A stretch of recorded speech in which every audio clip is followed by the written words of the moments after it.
So, in this lecture we are going to discuss about the scanning probe microscopy. These microscopic techniques have been developed late 1980s and early 1990s, and there are a lot of development taken place even after 2000. So, we are going to discuss only three important methods in this connection: tunneling microscopic techniques, atom force microscopic technique, and near field scanning optical microscopic technique. So, as you understand, scanning probe means there is a probe which is going to scan the surface of a material, and these techniques are widely used for study of surfaces, both external and internal surfaces. The first two techniques, that is scanning tunneling microscopy and the atom force microscopy, both are used for the surface imaging of the material. On the other hand, near field scanning optical microscopic technique is used for both surface and also internal surfaces of the material. What I mean to say is that the external and internal surfaces both can be imaged using the scanning near field scanning optical microscopic. So, most important technique which is used for near field scanning optical microscopy is the laser confocal microscopy, and this is gaining more importance over the time scale, as it can give us information regarding the structure of the internal surface. Initially, it was used for biological specimens. Nowadays, people are using it for material science application also. So, in this lecture, we are going to discuss one by one these three techniques, like there is STM, AFM and NSOM, and part of the NSOM is basically LCM, that is laser confocal microscopy. So, let us first discuss about the scanning tunneling microscopy. As you understand, it is a scanning technique. So, therefore, like any scanning electron microscope, you probably have used it. There is a raster which makes the tip of this microscope or the probe of the microscope to scan of the surface, and tunneling is basically coming from the tunneling of currents. So, let us first see history of it. It was discovered quite some time back, about 30 years back, by two scientists, Heinrich Roederer and Binning, at the IBM labs in US. And for this discovery, immediately after a few years, they got Nobel Prize in 1986 for this discovery, along with another stalwart in the microscopic technique, that is Ernst Ruska. So, Ruska actually pioneered the discovery of transmission electron microscopy. So, he along with these two scientists, Roederer and Binning, received the Nobel Prize in 1986 for the discovery. The central figure shows this machine which these two scientists made at the IBM labs.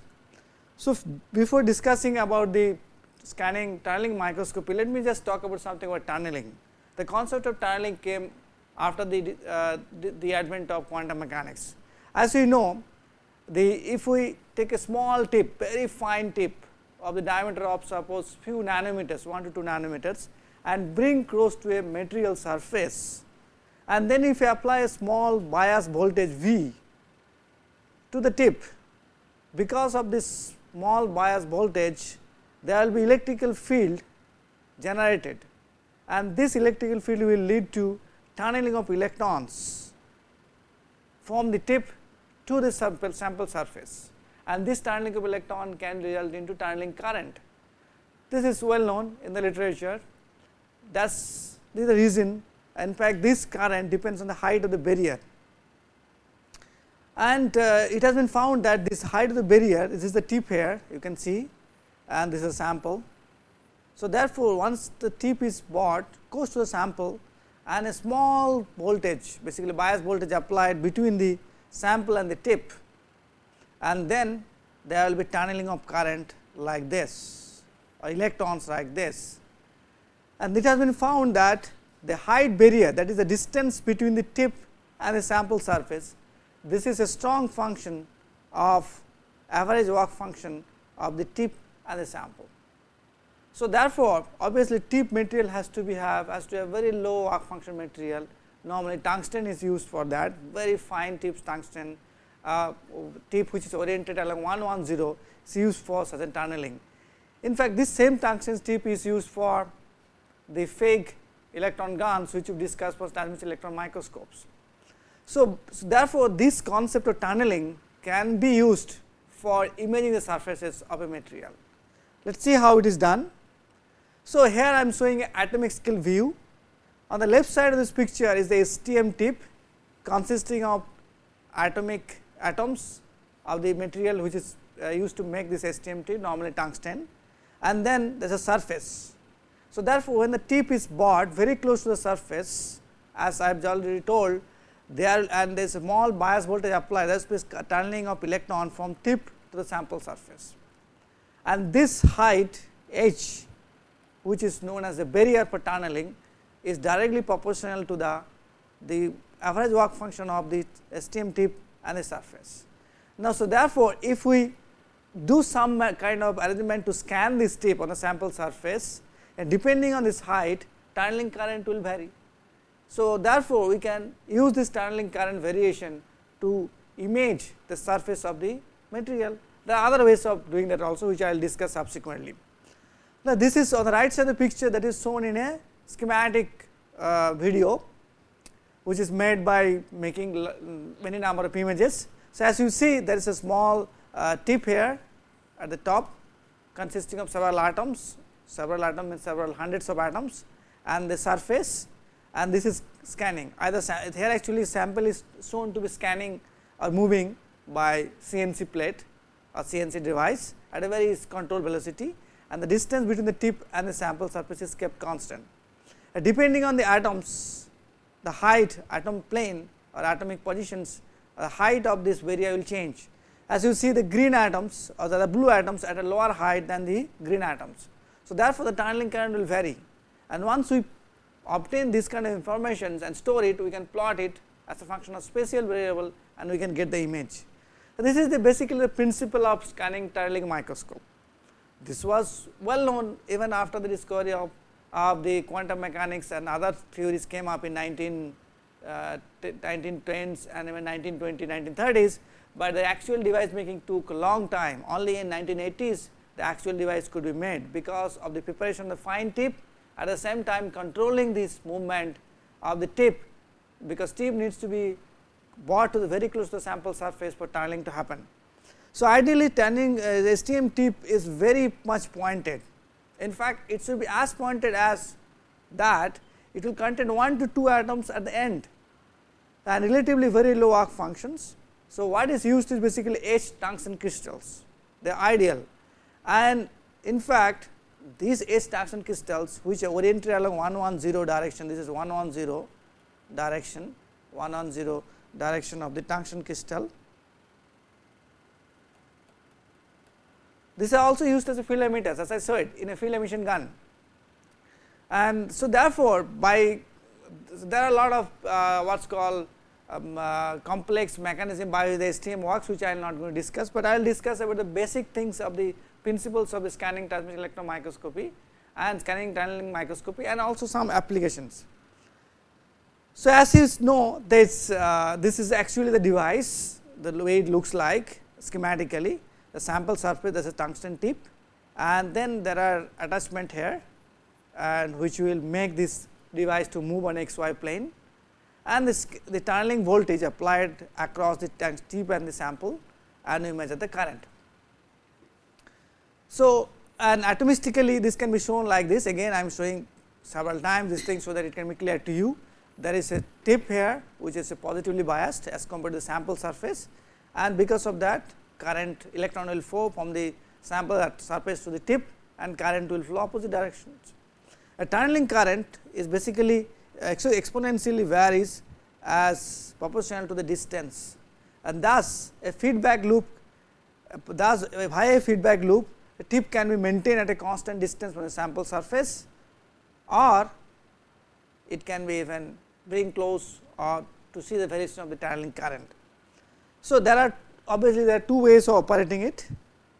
If the tunneling current is kept constant, suppose between the tip and the sample surface, the z position of the tip must be moved up and down, depends on the sample surface.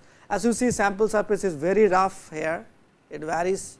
So, therefore, as the tip turning current is constant, so to maintain this constant current in the tunneling current in the tip, one needs to bring the tip closer or at a longer distance, depends on the sample atom positions on the sample surface.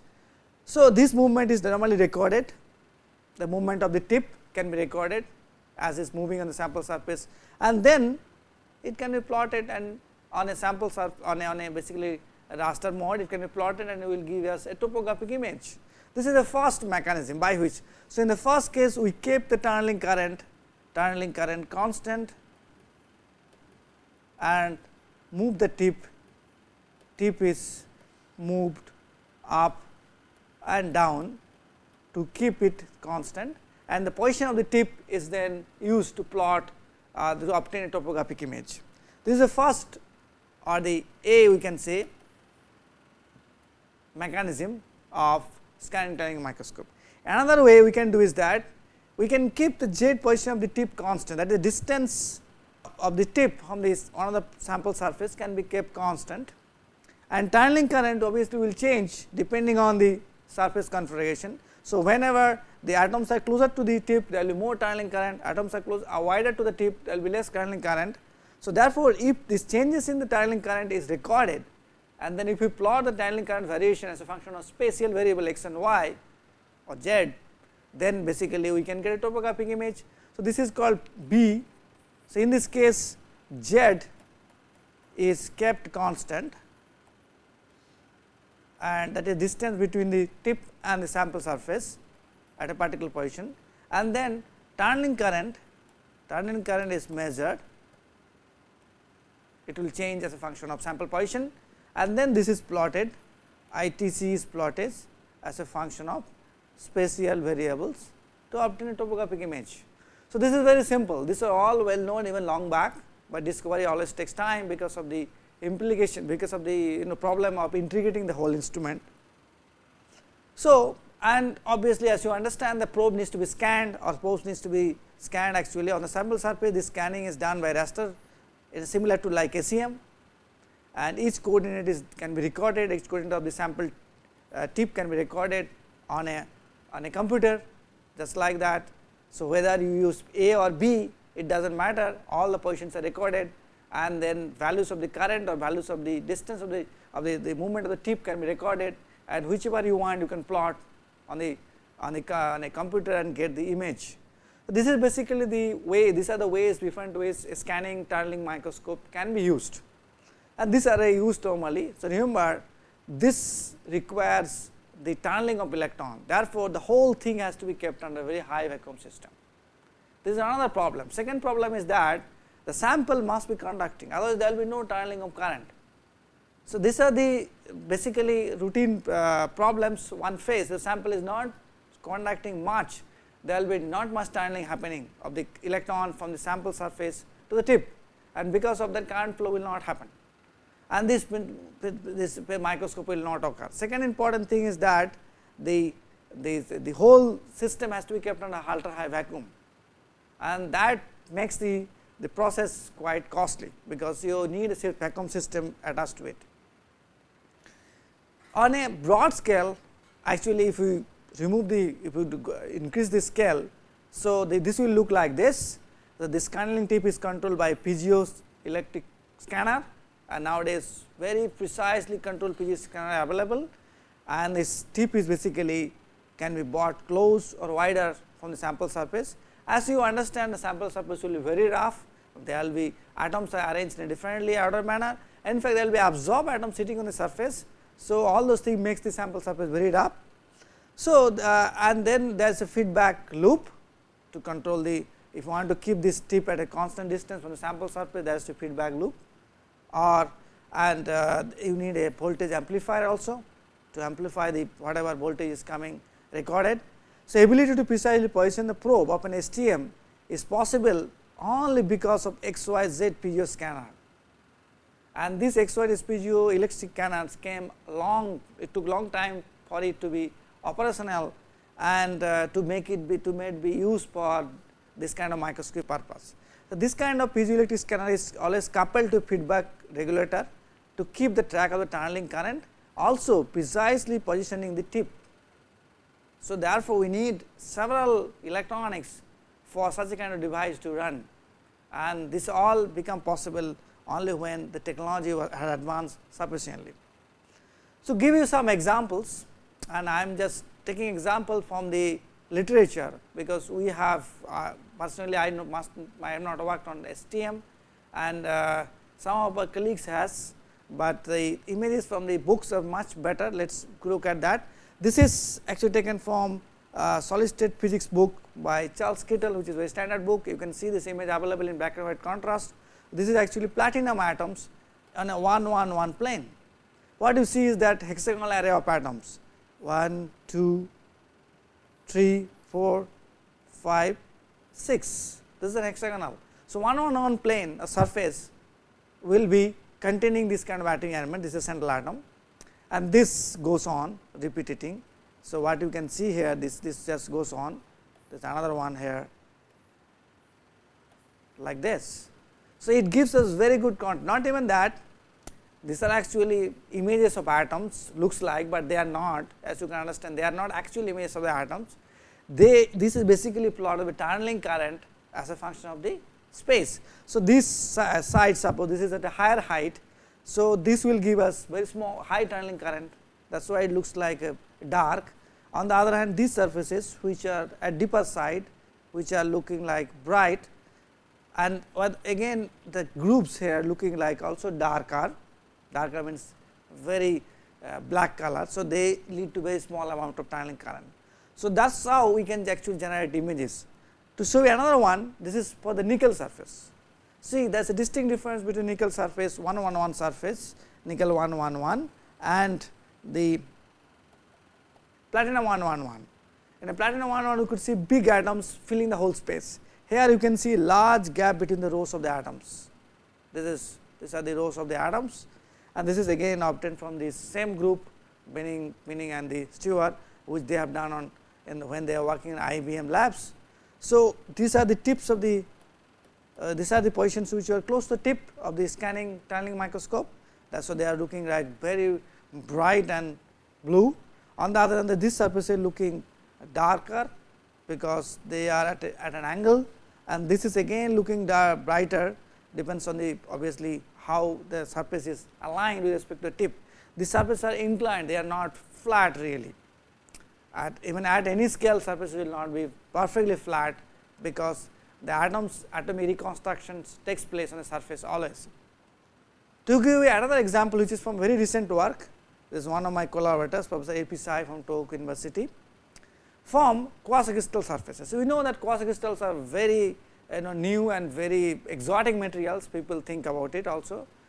Even Nobel Prize for the discovery of quasicrystal was awarded this year, in last year actually 2011, to Professor Dan Sedman for discovery of that. So, this has become a big aspect of research nowadays. This is a scanning tunneling microscope image of the icosahedral AlPDMN quasicrystals. Quasicrystals all are multiple element alloys. So, what you see here is that 5 atom clusters here 1, 2, 3, 4, 5 or 10 atom cluster like this. You can see on the surface. There are many such clusters, here one, there one, okay, many such clusters, which are deemed to be present on this quasicrystal material. This is the atomic arrangement. We really cannot say which atom is what, but we can really say that on the surface of the quasicrystal also the same atomic arrangement is observed as in the bulk. So, one can actually see it while doing the STM. Remember, to do this STM analysis, we need to clean the surface. So, any aluminum alloy will have very thin layer of aluminum oxide presence.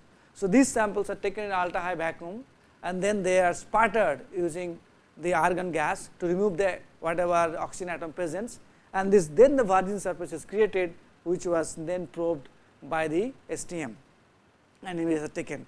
So, therefore, STM is obviously very costly equipment, because you not only need a vacuum system and other things, but also you need sputtering devices also for to study different metallic samples. And as I told you, mostly the conducting sample can be studying. So, metallic samples looks to be ideal for these conducting samples, that is why they are done. Now, let me go to the next the surface probe technique, that is called atomic force microscopy.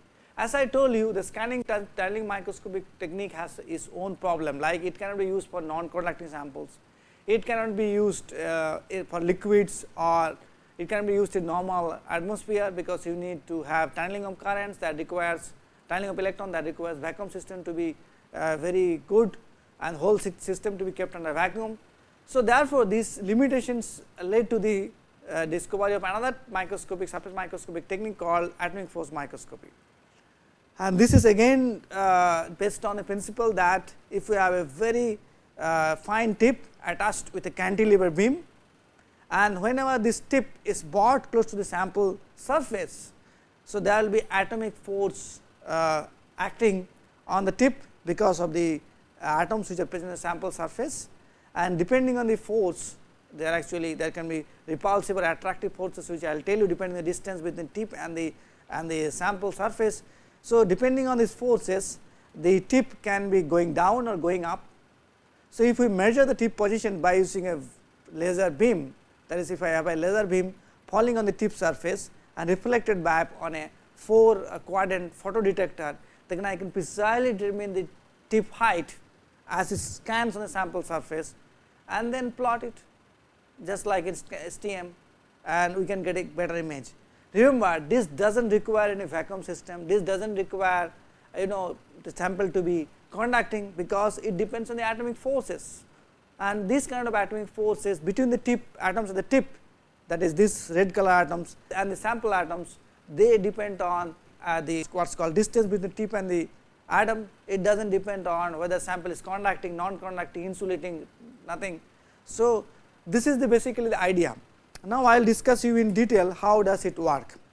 Well, AFM brings a probe very close to the close proximal surface, that is the tip, and this force then is detected by a deflecting spring. Actually, it is not a deflecting, it is a cantilever. You can see this is a big cantilever beam which is attached to the microscope, and this force is detected. Now, forces between the probe tip, that is this tip, and the sample are sensed to control the distance between the tip and the sample. So, as you know, if we have two atoms, suppose the force versus distance between the atom can be plotted like this, and this is how the force versus distance curve vary. So, whenever the atoms are very close to each other, there will be repulsive forces. Okay. Whenever atoms are far apart from each other, there will be attractive forces, we know that. So, therefore, depending on the closeness of the tip to the sample surfaces, the forces between the atoms of the tip and the sample will vary, whether repulsive type or maybe attractive type, and this can be used to operate this kind of microscope AFM in different modes. So, one of the mode is called contact mode, other one is called non-contact mode.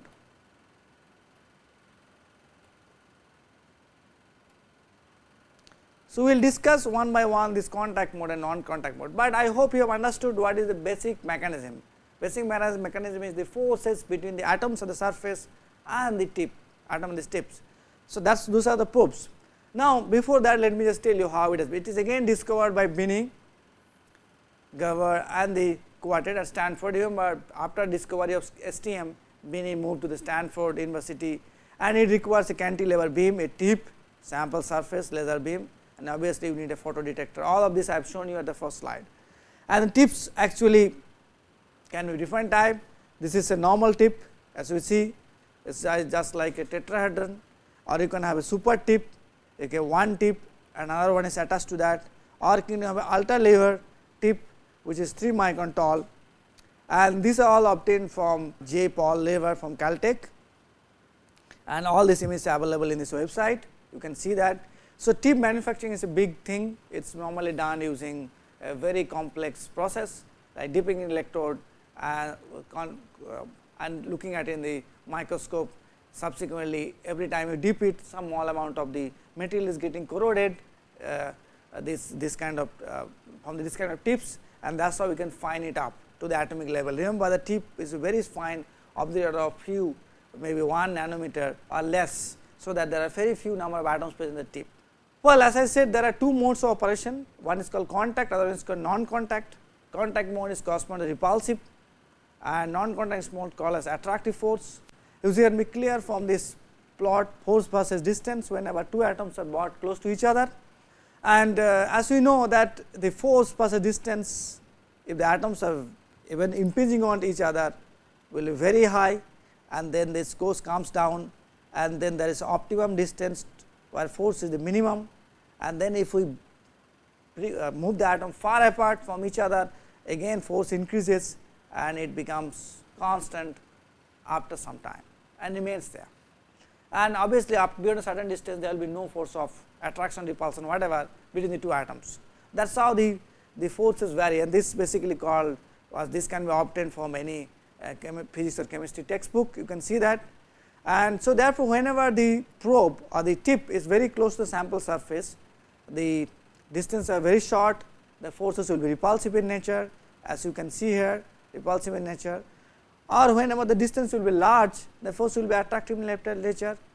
And K-tube cantilever can be used to both measure both the attractive force or the repulsive force in different modes.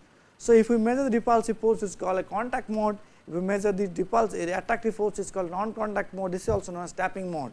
I will discuss in detail. So in a contact mode, where the short range interaction between the interatomic forces are very important, tip is normally 5 to 20 nanometer diameter radius and 10 to 25 micron height, okay, and the cantilever is approximately 50 to 400 micron long, and cantilevers are normally very low stiffness because they needs to be going up and down, deform actually, but it cannot deform the sample surface, because if it hits the sample surface in contact mode, sample surface will get deformed and then you do not actually detect exactly what is that sample surface.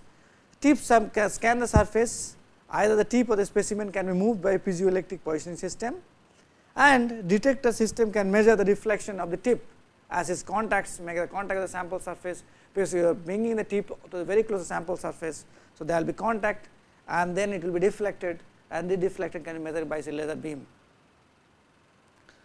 So, as I said, here also there are two ways of doing so.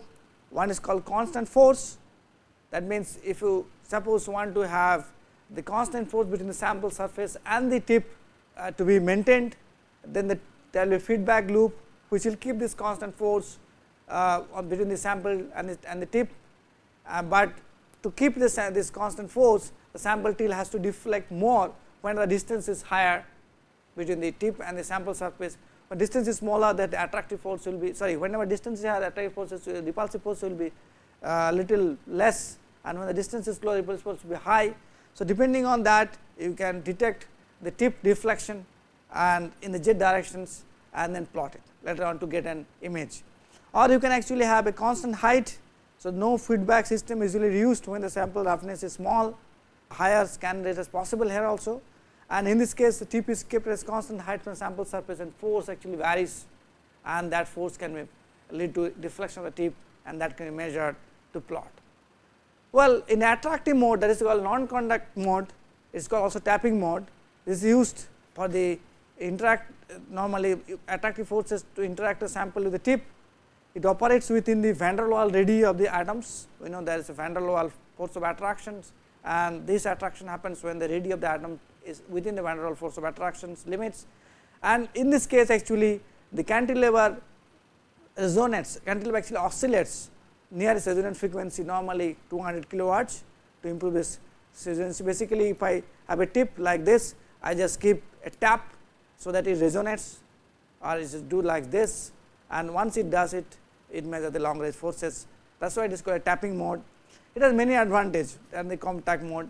No lateral forces will act on the tip, because whenever tip is very close to the sample surface, there will be lateral forces which can act also other than these vertical forces.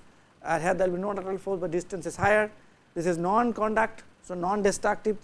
So, it does not lead to any contamination of the sample. It does not lead to deformation of the sample also. So, this is basically suitable for all kinds of soft material.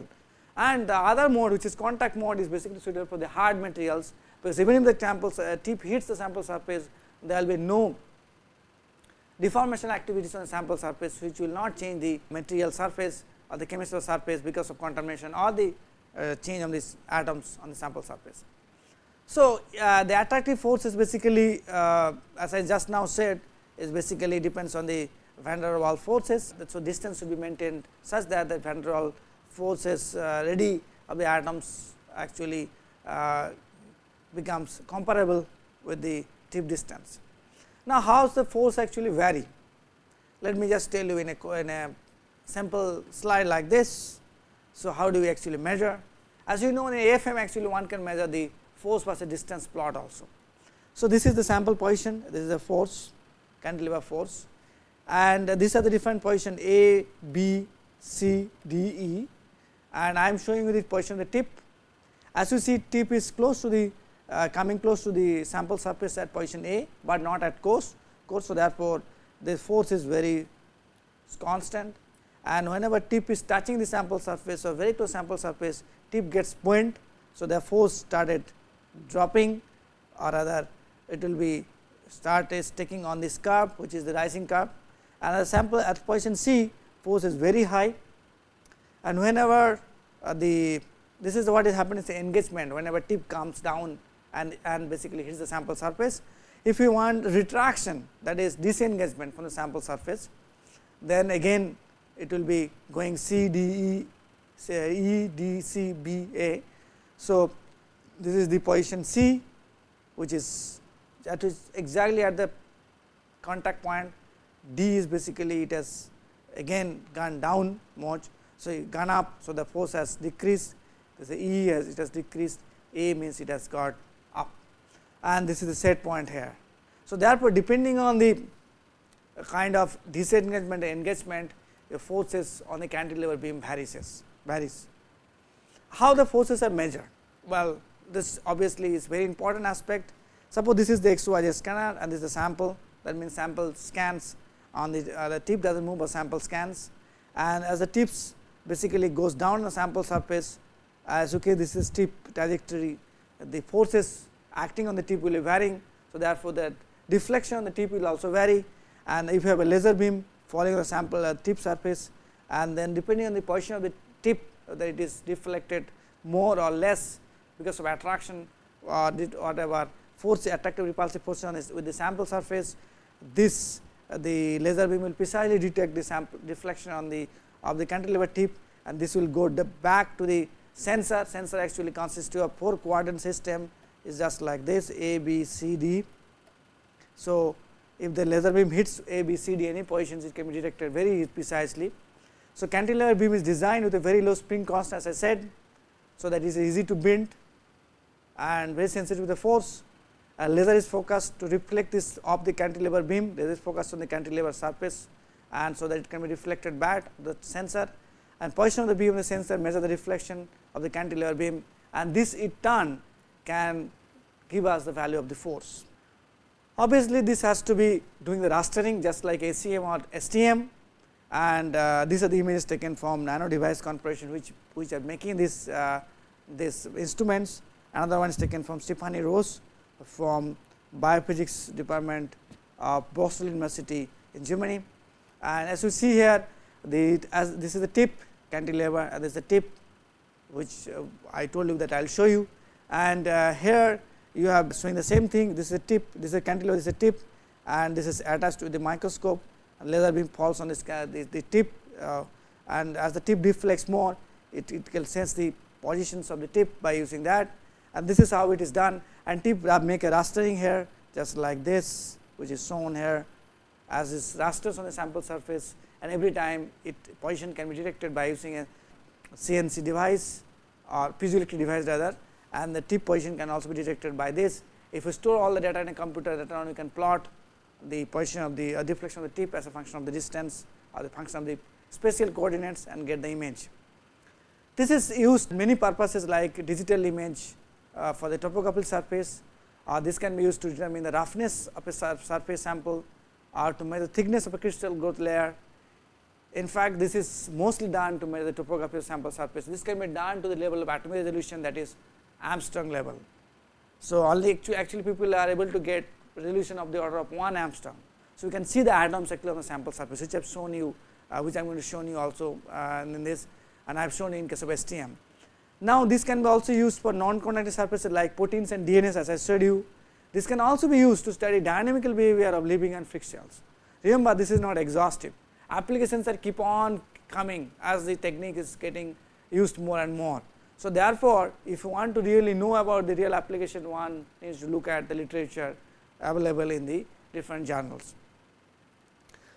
Topography is obviously done. This is again right side of is a topography image, 2.5 and 2.5 nanometer cross. This is 2.5 nanometer, 2.5 nanometer distance of pyrolytic graphite. Okay. In fact, you know the graphene is basically prepared for pyrolytic graphite. This is graphite, and bumps are represent topographic atomic configuration. Okay, these are the ones, while coloring reflects the lateral forces of the tip. Okay, there is a coloring scheme. These are the force varies, and scan direction was right to left. This is the way. This is taken again from the Naval Research Laboratories of US. They have obtained these images. So, this can be used for high resolution imaging for the contact mode. Contact mode actually lead to very good resolution image, but it can damage and also can measure basically frictional forces also.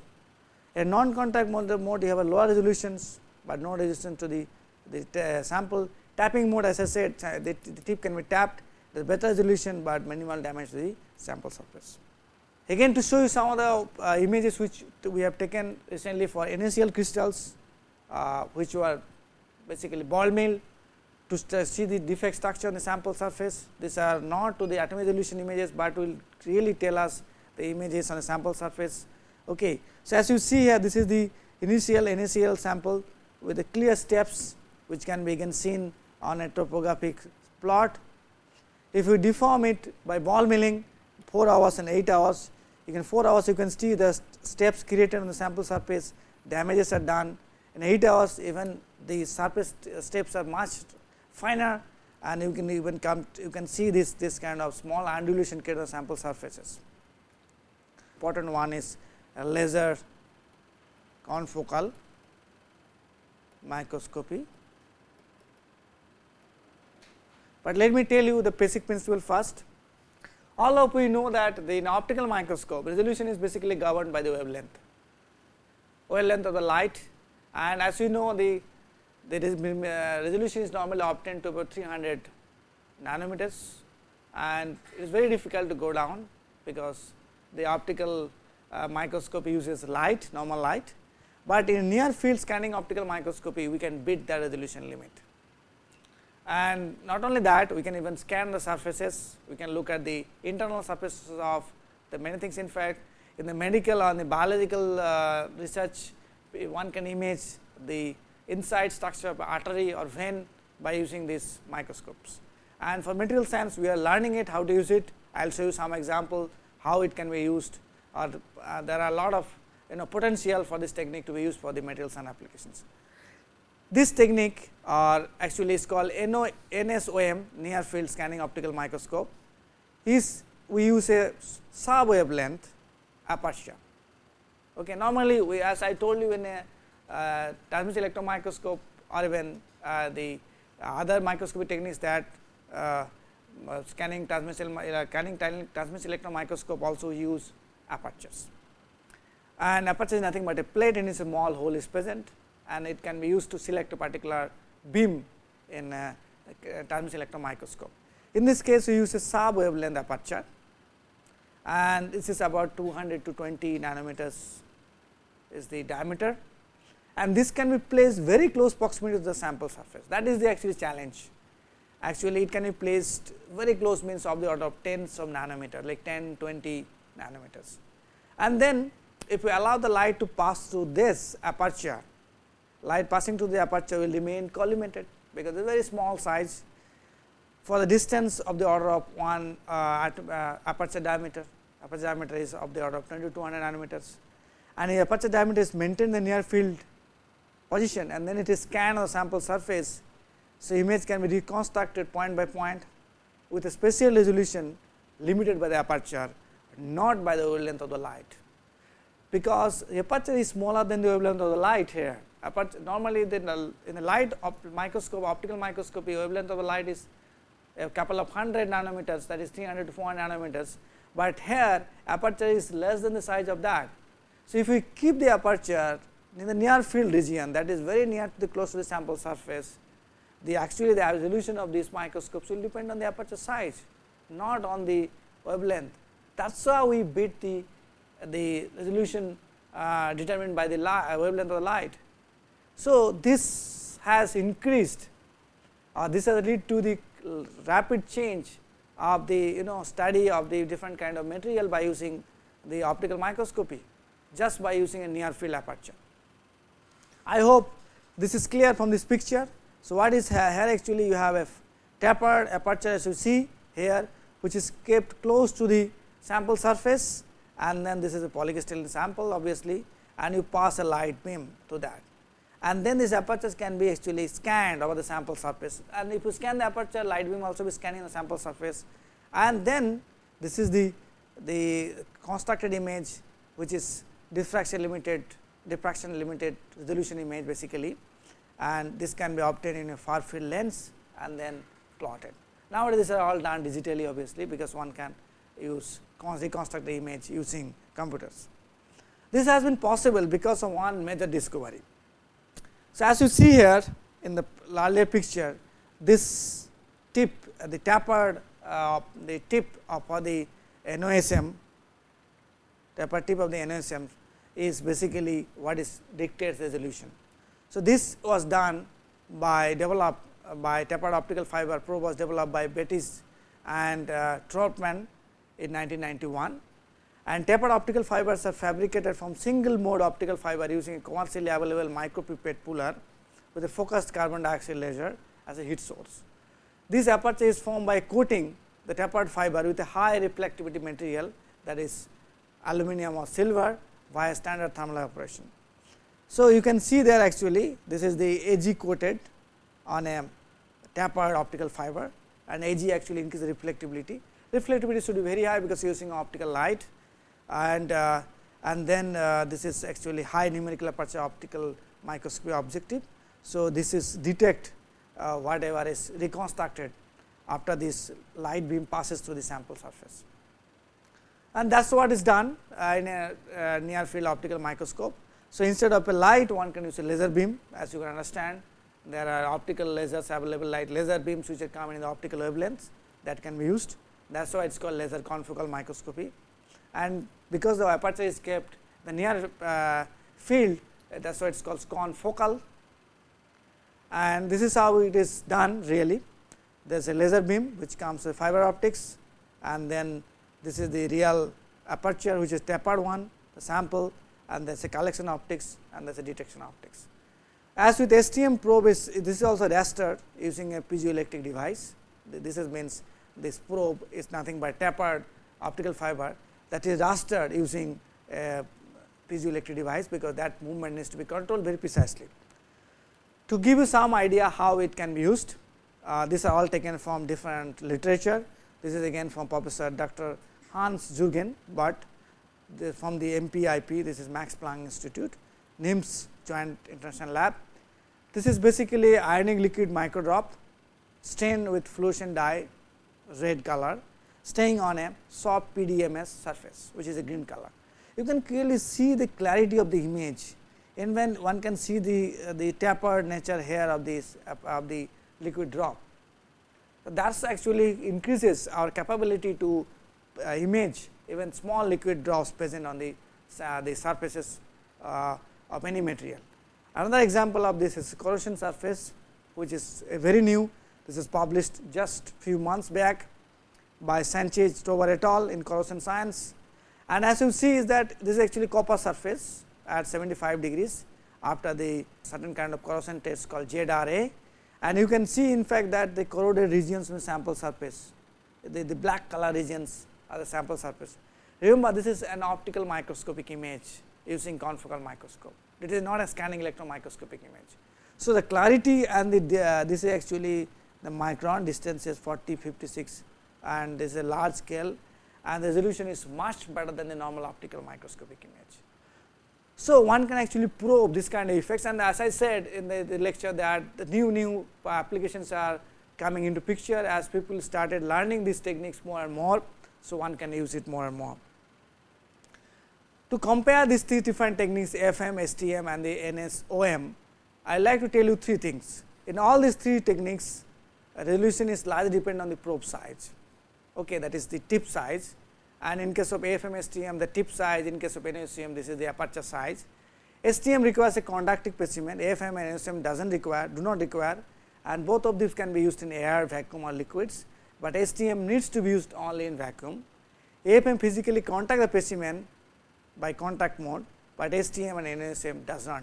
So, AFM in the contact mode can damage the specimen surface, contaminate, but STM and NSOM will not. Well, there are many other techniques in this world has come up also. I will just tell you several ones, but I will not discuss each of these techniques. First one is lateral force microscopy, it is called LFM. In this case, frictional forces can be measured by twisting or sideways forces on the cantilever. Again, it is basically a type of AFM. You can also have magnetic force microscopy, MFM. This is again popular for the magnetic material. If you have a tip is magnetic, it detects the magnetic fields or measure the magnetic properties of the sample. Or you can also have electrostatic force microscopy, it is called EFM, in which electrically charged PT tip, the platinum tip detects the electric fields or measure the dielectric and the electrostatic properties of the sample. In fact, people can do chemical force microscopy also. The chemically functionalized tip in AFM can interact with the molecules on sample surface, giving information about the bond strengths. And I just discussed about the near field optical microscopy. I discussed about one of the technique like laser confocal. There are many others available. So, in this technique also probe technique, in which small apertures are scanned, very close sample, and probe is a quartz fiber, it is a major discovery made in 1991, pulled to a sharp point and coated with aluminum or silver to give a soluble length aperture. And there are many such interesting applications for each of techniques available, which one can actually get from literature.